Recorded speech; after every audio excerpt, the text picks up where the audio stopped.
বন্ধুরা, হিন্দু ধর্ম অনুযায়ী তামা, রূপো, সোনা এই তিনটি ধাতু অত্যন্ত শুভ। তাই হিন্দু ধর্মের প্রায় সব পুজোতেই এই তিনটি ধাতু ব্যবহার করা হয়। এই তিনটি ধাতু খুবই শুভ হওয়ার জন্য অনেকেই এই তিনটি ধাতুর গয়না ও তৈরি করে থাকেন। তবে এই তিনটি ধাতুর মধ্যে তামাকে রবি গ্রহ অর্থাৎ সূর্যদেবের ধাতু হিসেবে দেখা হয়। আপনাকে জানিয়ে রাখি, আঙুলে তামার আংটি ধারণ করলে জীবনের নানা সমস্যার হাত থেকে রক্ষা পাওয়া যায়, কিন্তু সবার জন্য এটি নয়, কারণ এই আংটি সবার জন্য পরা শুভ নয়।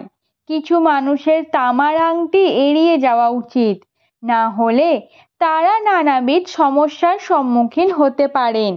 আজকের এই ভিডিওতে আমরা আপনাদের জানাতে চলেছি জ্যোতিষশাস্ত্র অনুসারে তামার আংটি ধারণ করলে কি উপকার পাওয়া যায়। নমস্কার বন্ধুরা, উপাসনা ইউটিউব চ্যানেলে আপনাদের সকলকে জানাই অনেক স্বাগত। আশা করি পরমেশ্বরের কৃপায় আপনারা সকলে অনেক ভালো রয়েছেন এবং সুস্থ আছেন।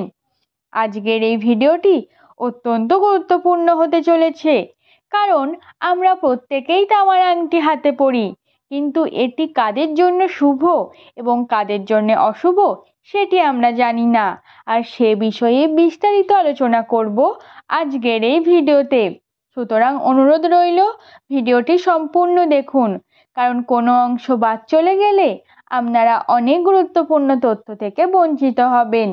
এবং ভিডিওর শেষে এই বিষয়ে যদি কোনো মন্তব্য থাকে তাহলে অবশ্যই তার নিচের কমেন্ট বক্সে জানাবেন, এবং ভিডিও চলাকালীন যদি কোনো প্রশ্ন থাকে তাও নিচের কমেন্টে অবশ্যই জানাবেন। তাহলে চলুন বন্ধুরা, ভিডিওটির মূল পর্ব শুরু করা যাক।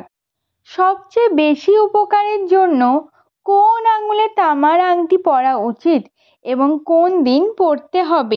বন্ধুরা, সর্বাধিক সুবিধা পেতে আপনার অনামিকা আঙুলে খাঁটি তামার আংটি পরতে হবে। পুরুষদের ডান হাতের অনামিকা আঙুলে তামার আংটি পরতে হবে এবং মহিলাদের বাম হাতের অনামিকা আঙুলে তামার আংটি পরতে হবে।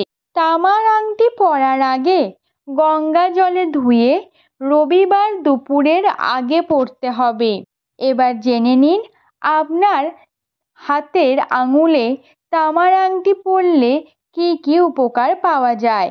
নম্বর 1, তামার আংটি পরলে সূর্যদেবের কৃপা লাভ করা যায়। সূর্যদেবের কৃপায় ধনসম্পদ, পুত্র, আয়ু, বিদ্যা, যশ, মিত্র, কীর্তি, বৈভব, সুখ, স্বাচ্ছন্দ্য ইত্যাদি লাভ করা যায়। এছাড়াও অনামিকা আঙুলে তামার আংটি পরলে আর্থিক উন্নতি হতেও দেখা যায়। নাম্বার 2, অনামিকা আঙুলে তামার আংটি ধারণ করলে জন্মকুণ্ডলিতে থাকা রবি গ্রহের দোষ অর্থাৎ সূর্য দোষ অনেকটা কমে যায়। এছাড়াও যদি জন্মকুণ্ডলিতে মঙ্গলের স্থান দুর্বল থাকে তাহলে সেই দোষ থেকেও মুক্তি পাওয়া যায়। নম্বর 3, জ্যোতিষশাস্ত্রে এটি বিশ্বাস করা হয় যে তামার আংটি সমস্ত নেতিবাচক শক্তিকে আপনার থেকে দূরে রাখে এবং আপনাকে সুখী এবং সুস্থ রাখতে ইতিবাচক শক্তিকে প্রভাবিত করে।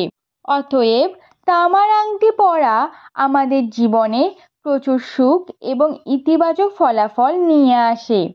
নম্বর 4, তামা পরলে শরীরবৃত্তীয় ভারসাম্য উন্নত করে এবং শরীরকে শক্তিশালী করে তোলে।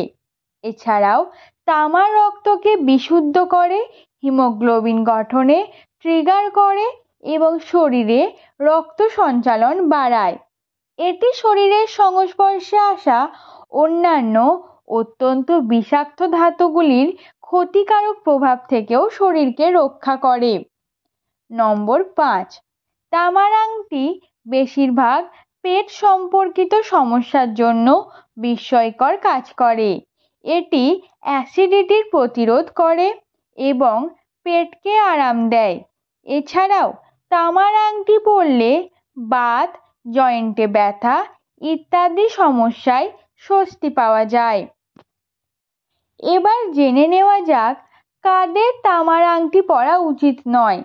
জ্যোতিষ বিশেষজ্ঞদের মতে বৃষ, কন্যা এবং মকর রাশির জাতক জাতিকাদের তামার আংটি পরা একদমই উচিত নয়, কারণ এটি তাদের জন্য অশুভ ফলাফল আনতে পারে। এছাড়াও গর্ভবতী মহিলাদের তামার অলংকার পরা উচিত নয়। এছাড়াও যাদের হার্টের সমস্যা আছে বা যাদের পেসমেকার আছে তাদের তামার ব্রেসলেট এবং আংটি পরা এড়িয়ে চলা উচিত। তো বন্ধুরা, আজকের এই ভিডিওটি এখানেই শেষ করলাম। ভিডিওটি ভালো লাগলে অবশ্যই একটি লাইক করে দেবেন এবং চ্যানেলে প্রথম হলে অবশ্যই চ্যানেলটিকে সাবস্ক্রাইব করে পাশে থাকবেন, যাতে এরূপ নিত্য প্রয়োজনীয় ভিডিও আপনার কাছে সকলের আগে পৌঁছায়। নমস্কার, ধন্যবাদ।